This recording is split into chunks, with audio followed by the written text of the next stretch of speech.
Let's come to the fourth point. 4వ విషయం దగ్గరికి వస్తున్నా, చాలా జాగ్రత్తగా గమనించాలి. ఈ విషయంలో కొంత క్లారిటీ మీకు అవసరం.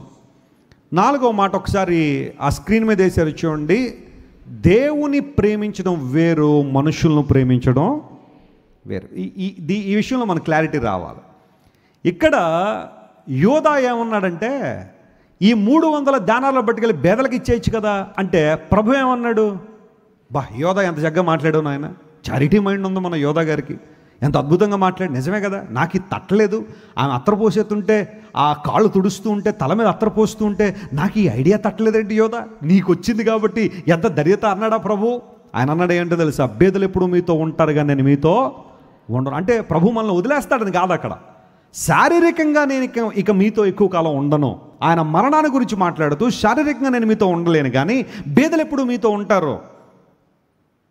అక్కడ దేవుడు నొక్కి వక్కాణించాలనుకున్న సత్యం ఏంటి అంటే, దేవుణ్ణి ప్రేమించడం వేరు, తోటి మనుషులను ప్రేమించడం. దీనికి కొంచెం క్లారిటీ ఇస్తాను, జాగ్రత్తగా గమనించండి. కొంతమంది సాటి వ్యక్తుల్ని ప్రేమించి ఎవరిని ప్రేమించేస్తున్నాం అనుకుంటారు. కొన్ని కొటేషన్స్ కూడా అలా ఉంటాయి కదా, మానవ సేవయే మాధవ సేవ అని. అది కొంతవరకు కరెక్టే కావచ్చు, కానీ అల్టిమేట్గా కరెక్ట్ కాదు. అది మనుషులకి సేవ చేయడం, దేవునికి సేవ చేయడం ఒకటి కాదు. మనుషుల్ని ప్రేమించడం, దేవుని ప్రేమించడం ఒకటి కాదు. దేవుని ప్రేమ దేవుని ప్రేమే. హల్లెలూయా. ఆ ప్రేమను మరి ఎవరితో ఏం చేయలేము, మనం సాటి చేయలేం. ఆయన స్థానం అయిందే. ఇక్కడ ఒక ఎగ్జాంపుల్ చెప్తాను చూడండి. ఓ పర్సన్ ఉన్నాడు, ఒక ఆయన ఉన్నాడు అనుకుందాం. ఆయనకి బేదలంటే చాలా ఇష్టం. ఇంటికి ఎవరైనా వస్తే బేదలకు సహాయం చేస్తాడు. ఎవరైనా రోడ్డు మీద పడిపోతే వారికి హెల్ప్ చేస్తాడు. ఒకళ్ళు ఎవరైనా విధవరాళ్ళు కనబడితే చీరలు కొనిస్తాడు. అనాథ పిల్లలు ఎవరైనా కనబడితే ఒకళ్ళిద్దరు పిల్లల్ని సపోర్ట్ చేస్తాడు. ఇవన్నీ మంచి పనులా కాదా? ఇవన్నీ చాలా మంచి పనులే. చెయ్యాలా వద్దా? చెయ్యాల్సినవే. కానీ అతడు ఏ రోజు ప్రార్థన చేయడు. అతడు ఏ రోజు దేవుని వాక్యం చదవట్లేదు. దేవుని మందిరానికి రాడు. పరిశుద్ధంగా జీవించాలన్న ఆలోచన అతనిలో లేదు. పాపాన్ని ప్రేమించేవాడుగా, చూసే విషయాల్లో పాపము, ఆలోచనలో పాపం ఉంది. కానీ అతను ఏమనుకుంటున్నాడంటే, నేను మనుషుల్ని ఇంతగా ప్రేమిస్తాను కాబట్టి ఎవరిని ప్రేమించేస్తున్నానో, దేవుణ్ణి ప్రేమిస్తున్నానని. ఇప్పుడు అతని జీవితం సరైందా కాదా? దేవుని దృష్టిలో చెప్పాలి గట్టిగా, సరైంది కాదు. ఎందుకోసం అంటే అతడు దేవుని దృష్టిలో ఫెయిల్ అయిపోయాడు, మనుషుల దృష్టిలో మాత్రం ఏమవుతున్నాడు? పాస్ అవుతున్నాడు. ఈయన ఏమనుకున్నాడంటే, నేను మానవులకు సేవ చేసేస్తాను కాబట్టి దేవుడు నన్ను అంగీకరించేస్తాడని. అది ఎప్పుడు సాధ్యపడదు. దేవుని ట్రాక్ దేవుందే, మనుషుల ట్రాక్ మనుషులదే.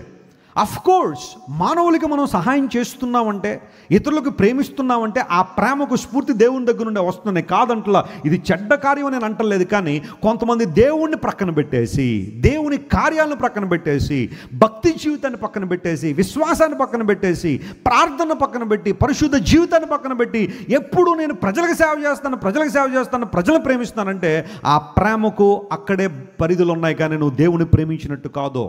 అందును బట్టే బైబిల్ చాలా స్పష్టంగా తెలియజేసిన ఈ డిఫరెన్స్ని మీరు గుర్తించాలి.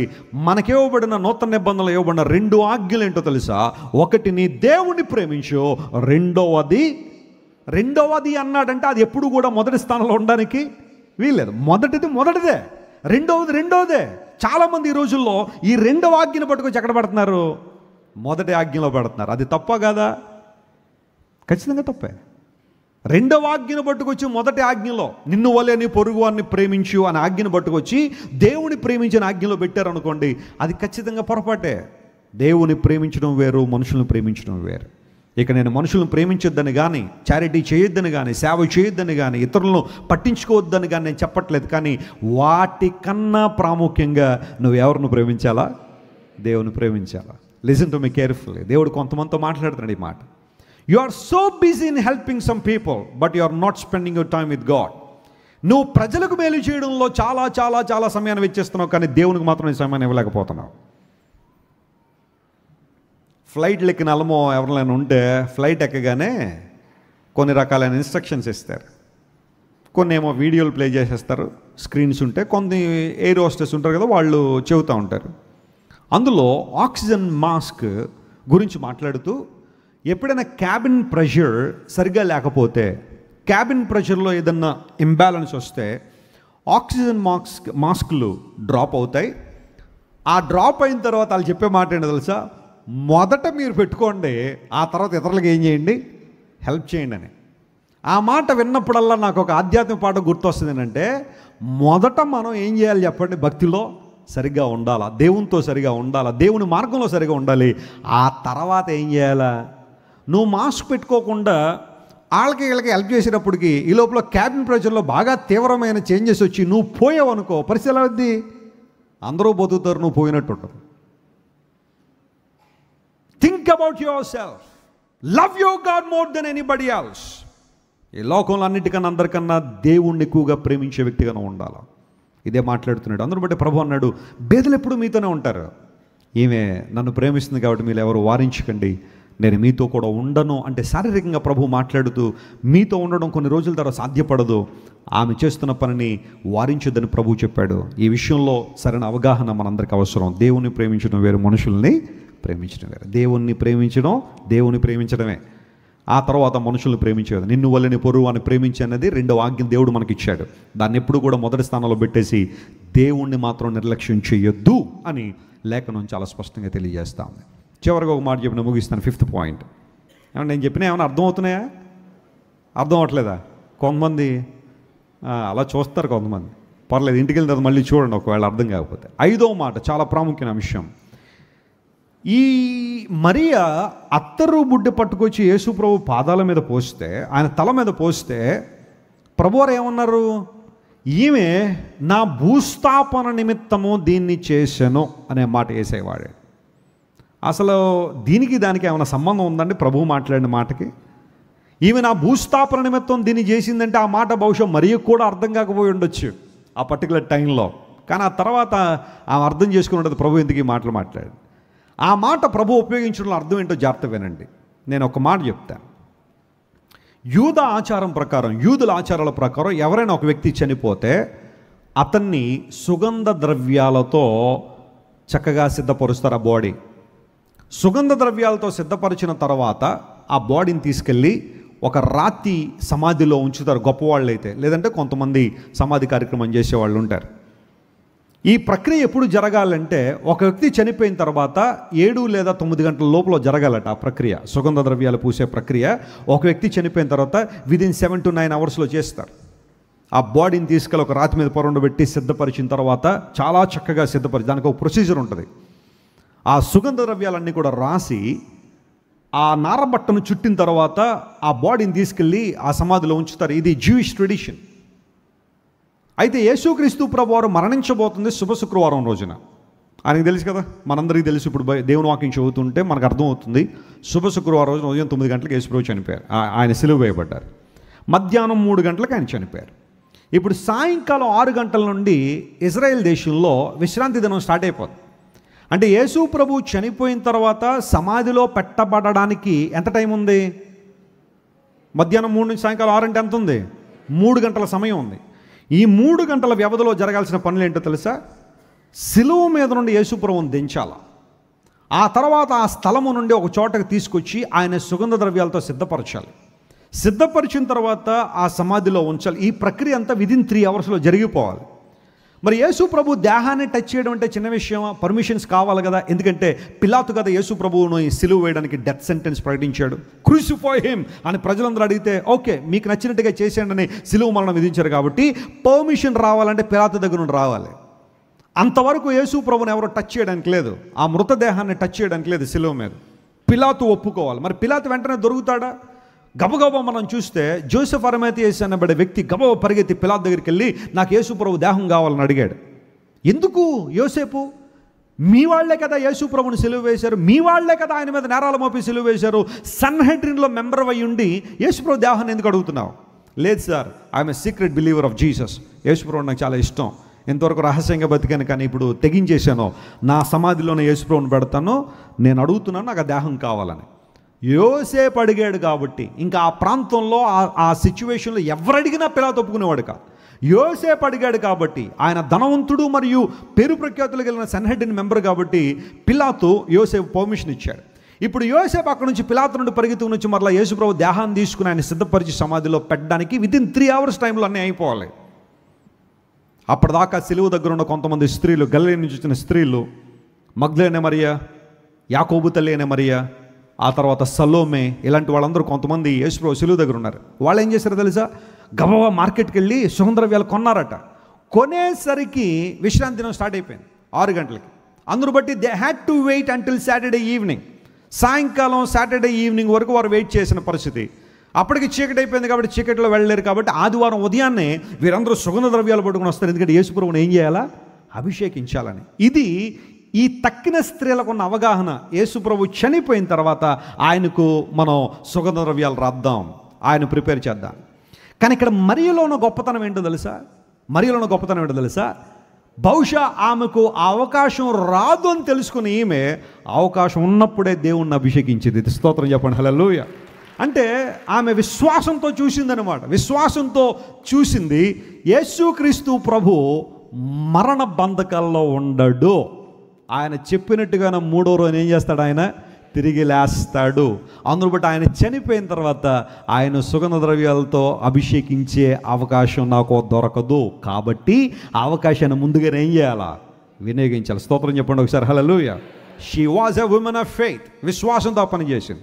రెండో మాట చెప్తాను, చాలా జాగ్రత్తగా గమనించండి.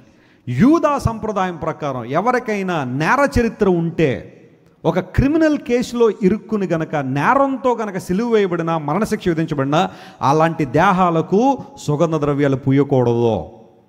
అంటే ఎవరైనా తప్పు చేసి నేరం చేసి కోర్టులో ప్రూవ్ చేయబడి ఆ అఫెన్స్ అనేది రుజువు చేయబడి శిక్ష విధించబడిన వాళ్ళకి సుగంధ ద్రవ్యాలు రాయకూడదు. ఆ దేహాలు వదిలేసేయాలి అంతలా. ఇప్పుడు మరియ ఏమని గుర్తించిందో తెలుసా? యేసుక్రీస్తు ప్రభుకి సుగంధ ద్రవ్యాలు పూసి ఆమె ఏమి చెప్పిందంటే ప్రపంచానికి, నా యేసయ్య నేరం లేనివాడని చెప్పింది. దేవుడు నా మనస్తోత్రం కలుగును గాక. నా యేసయ్యలో ఏమి లేదో, పాపం లేదో, నా యేసయ్యలో దోషం లేదు. ఆయన్ను బహుశా రకరకాల నేరాల్లో ఇరికించి అబద్ధ తీర్పులు చెప్పి అన్యాయపు తీర్పు తీర్చి చంపేస్తారేమో, కానీ నా యేసయ్యలో నేరం లేదు. అందును బట్టే ఆయన అభిషేకించాలా. What an understanding, what a recognition about God. దేవుని గురించిన అనుభవం ఎంత గొప్పదంటే, నా దేవునిలో నేరం లేదు. ఆయన నేరంతో చనిపోవట్లేదు, ప్రజల నేరాలు తన మీద వేసుకుని చనిపోతున్నాడే కానీ ఆయన నేరస్తుడు కాదు.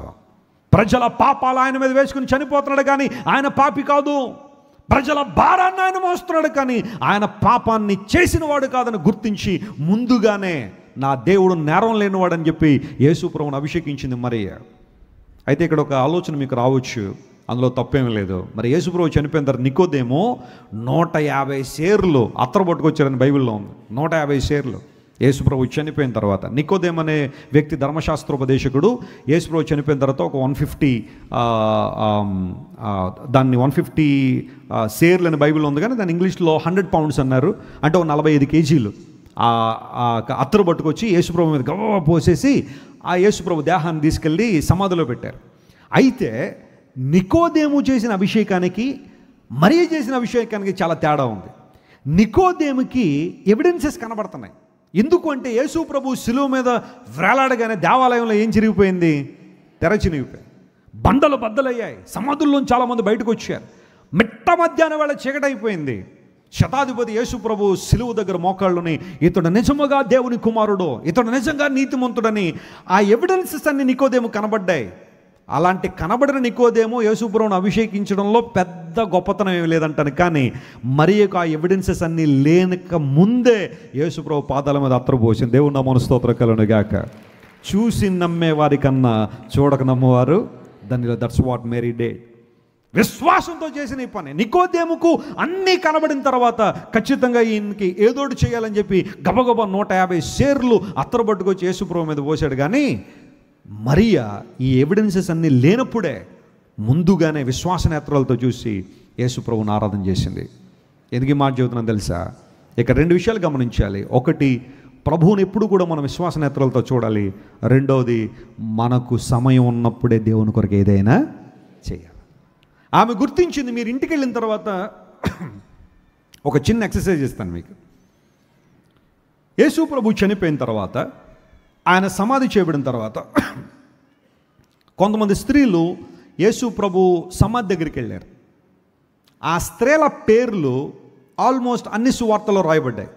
మీరు ఇంటికి వెళ్ళిన తర్వాత పేపర్ తీసుకుని ఎవరెవరి పేర్లు రాయబడ్డారో రాయండి. నేను చెప్తున్నా, ఆ పేర్లో ఎక్కడ కూడా మరియ పేరు కనబడదు. అంటే ఈ మరియ గురించి, బేతనీయ మరియ గురించి కనబడదు. ఆమె రాలేకపోయింది. కారణం ఏంటో మనకు తెలియదు.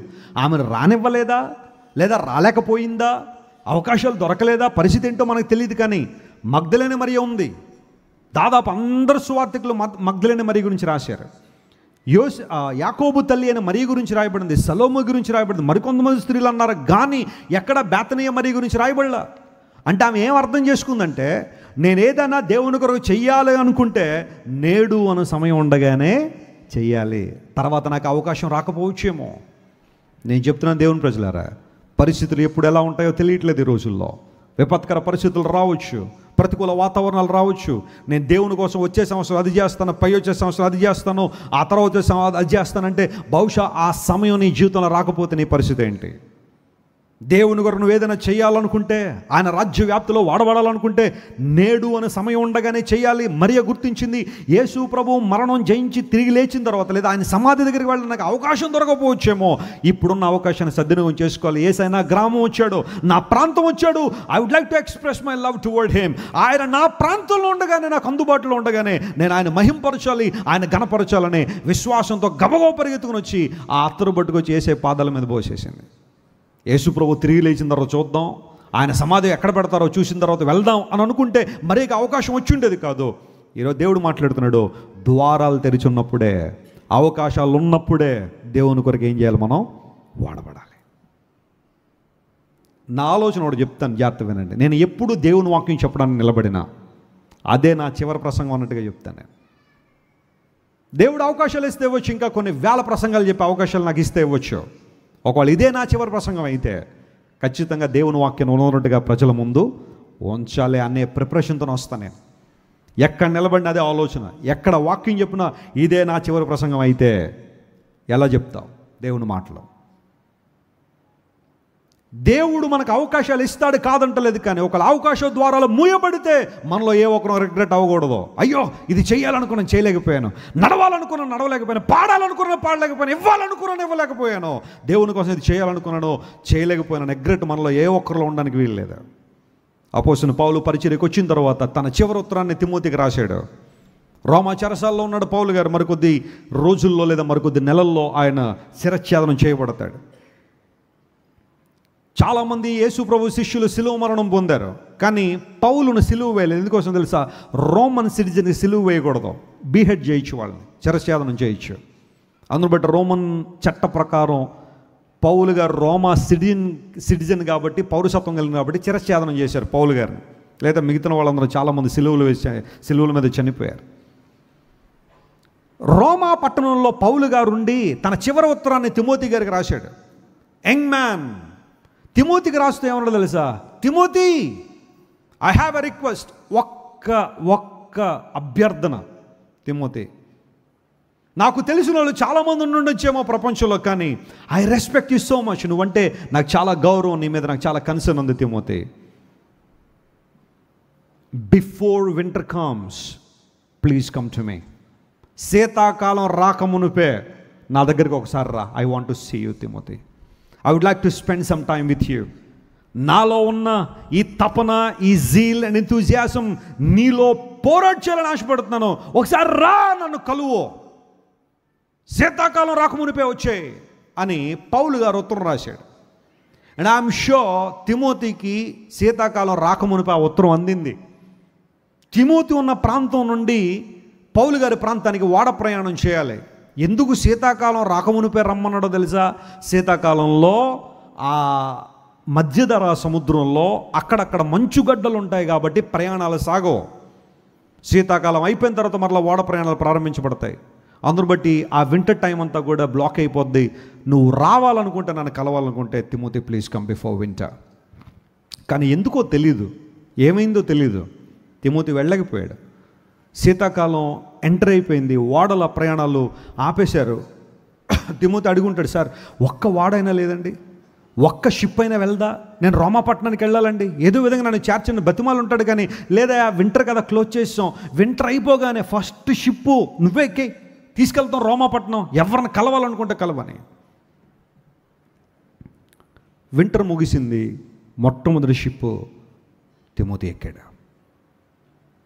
His heart was burning to see Paul గారిని చూడాలా, పౌలు గారిని కలుసుకోవాలి. ఎందుకంటే శీతాకాలం రాకమునుపు రమ్మన్నాడు. ఆ ఓడ ప్రయాణం చేసుకుంటూ రోమాపట్నానికి వచ్చాడు. వచ్చిన తర్వాత ఎక్కడ పౌలు గారు, ఎక్కడ, వెర్ ఈజ్ పాల్? వెతుకుతున్నాడు. పౌలు గారిని ఎక్కడ ఉంచారు? నేను ఆయన కలవాలి, నన్ను రమ్మన్నాడు. పౌలు గారికి ఎంతోమంది తెలుసు, కానీ నా యందు ఆయనకి లక్ష్యం ఉంది. I want to see him. Claudius అని ఒక యవనస్తుడు కనబడ్డాడు. తిమోతిని గుర్తుపట్టాడు. Are you Timothy? Yes. Why did you come to Rome? ఎందుకు వచ్చావు రోమాపట్నానికి? I want to meet Paul గారిని కలవడానికి వచ్చాను. వెంటనే క్లాడియస్ తిమోతిని కౌగిలించుకుని ఓ మాట చెప్పాడు. I'm so sorry Timothy, Paul was beheaded many days back. You can't see him anymore. పౌలు గారిని చంపేశారు, పౌలు గారిని చిరఛేదనం చేశారు. You lost that opportunity to see him. నువ్వు పోగొట్టేసుకున్నావు తిమోతి. అయితే పౌలు గారు నీకు మాట చెప్పమన్నారు. అదేంటో తెలుసా? శీతాకాలం రాకమునిపే తిమోతిని రమ్మన్నాను, కానీ రాలేదు. అతనుకున్న కారణాలు ఏంటో నాకు తెలియదు, కానీ తిమోతికి చెప్పు, పరలోకంలో నన్ను కలుసుకోమని. పరలోకంలో నన్ను కలుసుకోమని తిమోతికి చెప్పండి. I'm getting into heaven, let him come there and meet me. ఆ మాట విన్న తర్వాత తిమోతి బహుశా ఎన్ని నెలలు ఏడ్చుంటాడు, ఎన్ని సంవత్సరాలు ఏడ్చుంటాడో నాకే తెలియదు, కానీ he miss that opportunity to meet Paul గారిని కలవడానికి ఆ చివరి అవకాశాన్ని సద్వినియోగం చేసుకోవాలి. నేను కలిసి ఉంటే బాగుండేది. పౌలు గారు ఏం చెప్పేవారో నాకు, ఇంకా ఏం మాటలు చెప్పేవాడో, ఇంకా ఏమి కృపావరాలు నాకు ఇచ్చేవాడో, ఏ రాజ్య సంబంధం విషయాలు నాకు బోధించేవాడో. తిమోతికి జీవితంలో రిగ్రెట్ అంటూ ఏదైనా ఉంది అంటే పౌలు గారిని కలవలేకపోయాడు చివరి సమయంలో. అది కూడా పౌలు అడిగాడు మరలా, రా, నిన్ను కలవాలని ఆశపడుతున్నా, I want to see you. But Timothy neglect that opportunity, but he never get that chance. ప్రియులారా, ఒక మాట చెబుతాను. ఏదైనా ఒక అవకాశం నీకు ఇవ్వబడినప్పుడు, ఏదైనా ఒక పని చేయడానికి దేవుడు అవకాశం ఇచ్చినప్పుడు, డూ ఇట్ రైట్ నౌ. ఒకవేళ మరలా ఆ పని చేయడానికి అవకాశం దొరకకపోతే నువ్వు రిగ్రెట్ అవ్వకూడదు. చేయి, దేవుని కోసం ఏం చేయాలన్నా చేయి. మరియ భూస్థాపన నిమిత్తం ముందుగానే గుర్తెరిగి, ఆయనకు భూస్థాపన నిమిత్తం సుగంధ ద్రవ్యాలు పూసే ఛాన్స్ నాకు రాకపోవచ్చు అని గుర్తించి ముందుగానే యేసయ్య కోసం గొప్ప పని చేసింది. అందును బట్టే నికోదేము పేరు వినబడడం కన్నా ఎవరి పేరు గట్టిగా వినబడుతుంది? చెప్పండి గట్టిగా, మరియ పేరు. ఎందుకంటే నికోదేము పరిస్థితి అయిన తర్వాత చేశాడు, కానీ మరియ ఆ పరిస్థితి ముందే అవకాశాన్ని గుర్తెరిగి ఆ పని చేసింది. నికోదేముకి యేసు ప్రభు చనిపోయిన తర్వాత సుగంధ ద్రవ్యాలు పోసే అవకాశం వచ్చింది, కానీ మరియకి అవకాశం రాలా. అందును బట్టి ముందుగానే గుర్తించి తన అవకాశాన్ని ఏం చేసింది? సద్వినియోగం చేసుకుంది.